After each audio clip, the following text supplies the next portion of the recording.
ॐ सुमुखाय नमः। ॐ एकदन्ताय नमः। ॐ कपिलाय नमः।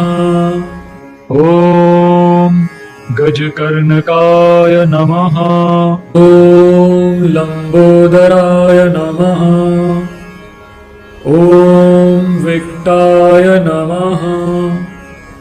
ॐ विघ्ननाशाय नमः।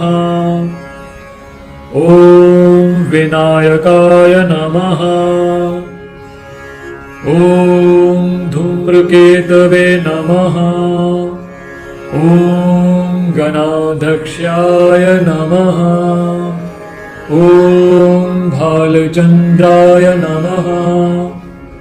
ॐ गजाननाय नमः।